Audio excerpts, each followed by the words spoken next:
Pierścień jedyny, by władać wszystkimi. To był najważniejszy artefakt w uniwersum Śródziemia stworzonym przez Tolkiena. Ten pierścień dawał magiczną moc władania umysłami innych, właściwie władzę absolutną. W naszym świecie, w systemie gospodarczo-finansowym pojawia się coś, co może stać się odpowiednikiem tego pierścienia. Coś, co może zapewnić wielką władzę tym, którzy będą ten artefakt dzierżyć w swoich rękach. Mowa o CBDC, cyfrowym pieniądzu banku centralnego.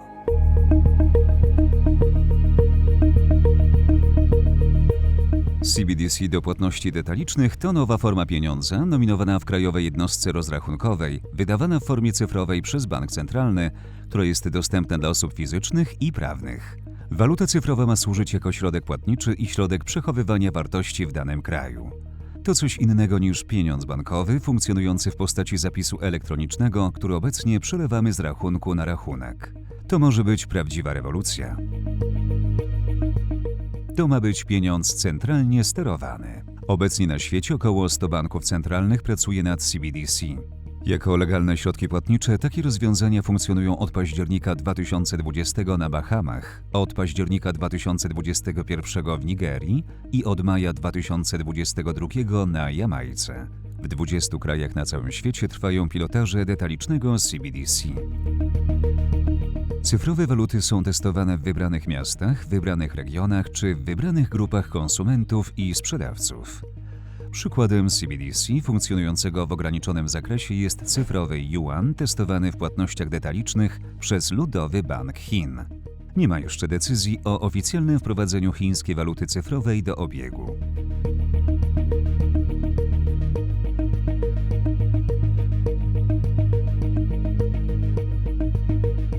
Po reformach Deng Xiaopinga kraj zmienił swoje oblicze. Gospodarka nabrała rozpędu, stając się fabryką świata. Kraj wzbogacił się znacznie. Gospodarka państwa środka jest hybrydą kapitalizmu i socjalizmu. Stworzono tam znakomite warunki do bogacenia się, a społeczeństwo ma do dyspozycji najnowsze technologie. Nie należy myśleć, że gospodarka planowana oznacza socjalizm, a gospodarka rynkowa kapitalizm. Nic podobnego. I to, i wszystko inne to są tylko środki. Rynek może także służyć socjalizmowi, powiedział Deng Xiaoping, przywódca Chińskiej Republiki Ludowej.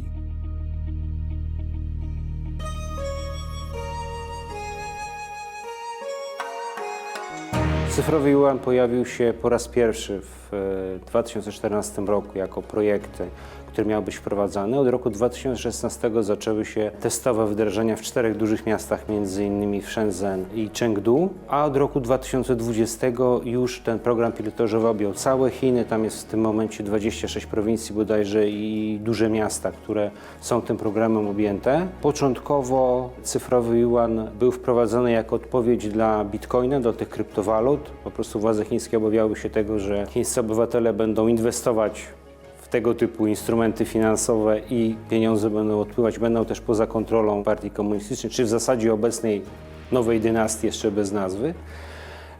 Natomiast potem ten cel był rozbudowywany. Po pierwsze chodziło właśnie też o wzmocnienie walki z szarą strefą, z przemytem różnego rodzaju towarów, w tym narkotyków, zwalczaniem przestępczości zorganizowanej, też z tym, żeby monitorować przepływ pieniądza.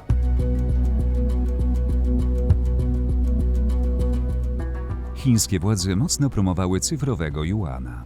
Organizowano loterie, w czasie których za darmo rozdawano wybranej grupie osób niewielką sumę pieniędzy.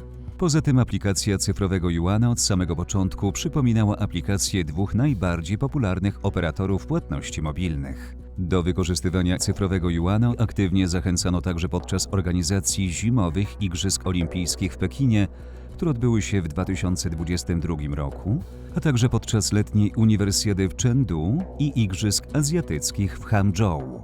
Od marca 2021 roku testami cyfrowego juana objęto Hongkong i Makao, specjalne strefy administracyjne Chin. Dzięki temu rozpoczęto realizację transakcji transgranicznych z użyciem cyfrowego juana.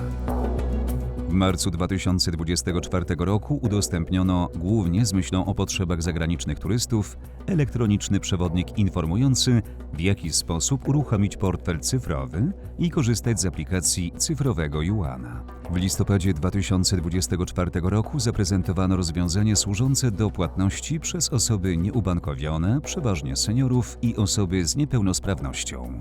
Specjalne karty płatnicze z mikroprocesorem i wyświetlaczem umożliwiają dokonywanie płatności zbliżeniowych. Na ekraniku wyświetlane są informacje o zrealizowanej transakcji. Całe założenie było takie, żeby to był detaliczny pieniądz cyfrowy, to znaczy miał być wymienny z gotówką. Czyli w zasadzie wszystkie transakcje detaliczne, ewentualnie hurtowe w obrębie chińskiego rynku. W tej chwili wygląda to tak, że dostęp do niego mają i obywatele Chin, i obcokrajowcy, którzy chcieliby założyć stosowne konta. Jeśli chodzi o skalę tego użycia, to na rok 2023 było zarejestrowanych 261 milionów portfeli różnych rodzajów. Z tego raczej przyjmuje się, że wykorzystywane na bieżąco było 123 miliony portfeli. Dlaczego Chinom tak bardzo zależy na promowaniu cyfrowego Yuana? Czy to kluczowy projekt dla przyszłości chińskiej gospodarki?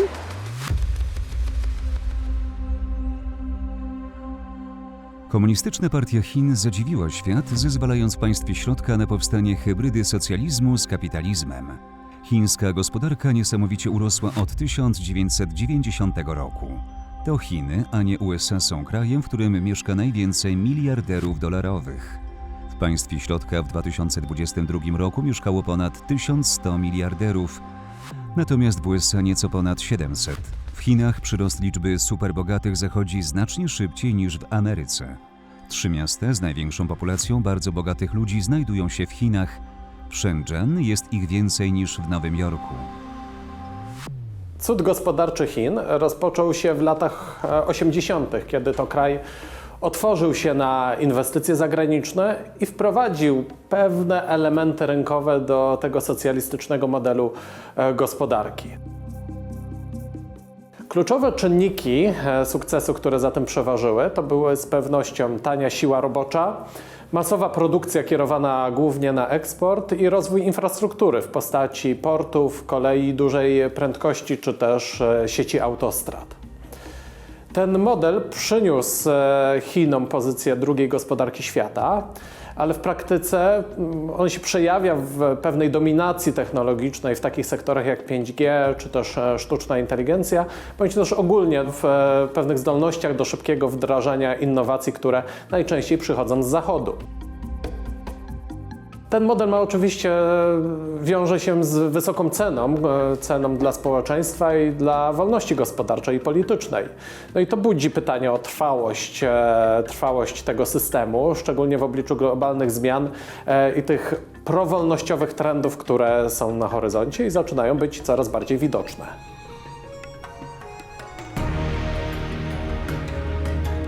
Za pośrednictwem Banku Centralnego dzięki działaniu e-Yuana zbierane są różnego rodzaju informacje na temat aktywności ekonomicznej obywateli. W październiku 2022 roku ówczesny szef Ludowego Banku Qin Yigan mówił: cyfrowy Yuan to chińska wersja CBDC pozycjonowana jako cyfrowa gotówka. Ma głównie zaspokoić potrzeby w zakresie krajowych płatności detalicznych, zwiększyć poziom rozwoju rynku finansowego oraz poprawić wydajność waluty i całego systemu płatniczego. Projektując cyfrowego Yuana, staramy się zapewnić ochronę prywatności i bezpieczeństwo finansowe poprzez anonimowość i zarządzaną anonimowość. Pojawia się pytanie, czym jest zarządzana anonimowość? Ważne jest również, aby pamiętać, że kwestia anonimowości nie jest czarno-biała. Istnieje tutaj wiele subtelności i szarości. Dlatego musimy zachować delikatną równowagę między ochroną prywatności a zwalczaniem nielegalnych działań. Obawy może budzić programowalność cyfrowego Yuana z zastosowaniem smart kontraktów. Władze Chin być może będą chciały go zaprogramować w taki sposób, by zachęcać społeczeństwo do pewnych zachowań zakupowych. Loterie organizowane w Chinach w ramach testów pilotażowych cyfrowego Yuana miały wyznaczony czas trwania. Chiny funkcjonują w systemie gospodarki jednopartyjnej, gdzie Komunistyczna Partia Chin kontroluje zarówno politykę, kluczowe sektory gospodarki i ingeruje oczywiście tym samym w biznes poprzez regulacje, subsydia, nacjonalizację strategicznych firm. Wolny rynek co prawda istnieje, jest on jednak ograniczony. Państwo narzuca firmom cele, jakie samo stawia, takie jak rozwój technologii, jak rozwój eksportu, co diametralnie różni ten model chińskiego kapitalizmu od modelu zachodniego. E-Yuan jest narzędziem tej kontroli. Może on umożliwiać wgląd w transakcje, co pozwala z jednej strony eliminować szarą strefę, korupcję, czy też nielegalne przepływy kapitału. Jednak w dłuższym okresie ten model może być trudny do utrzymania, bo w zasadzie tłumi całą oddolną innowacyjność, zwiększa zależność od decyzji władz, czy taką autokontrolę, którą sobie jednostki gospodarcze narzucają. W życiu codziennym yuan może z jednej strony ułatwiać handel i płatności, daje też rządowi taką bezprecedensową władzę nad finansami obywateli, co może wpływać na ich zachowania konsumenckie, no i właśnie tą wspomnianą prywatność. Co ciekawe, pojawiają się sygnały, że część społeczeństwa w Chinach podchodzi do cyfrowego juana z rezerwą. Według raportu South China Morning Post z maja 2024 roku pracownicy sektora publicznego otrzymujący wypłaty w eCNI dość szybko zamieniają środki na gotówkę, bo otrzymanie waluty cyfrowej w aplikacji jest nieoprocentowane, a jest niewiele miejsc, gdzie można cyfrowym juanem zapłacić. Ograniczony popyt na cyfrowego juana wynika m.in. z silnego przyzwyczajenia Chińczyków do wygodnych i powszechnie akceptowanych płatności mobilnych WeChat Pay i Alipay. Pieniądz to niezwykle istotne narzędzie w rękach decydentów. USA kontrolują rynek ropy poprzez petrodolara. Chiński rząd chce mieć coraz większy zakres władzy dzięki cyfrowemu juanowi. Cyfrowy pieniądz banku centralnego może stać się narzędziem do zwiększania zakresu władztwa polityków w każdym kraju, nie tylko w Chinach. Niewłaściwie zaprojektowany CBDC, obowiązkowo akceptowany we wszystkich punktach sprzedaży detalicznej, może stać się jak pierścień władzy. Pierścień jedyny z władcy pierścieni, który dawał władzę absolutną.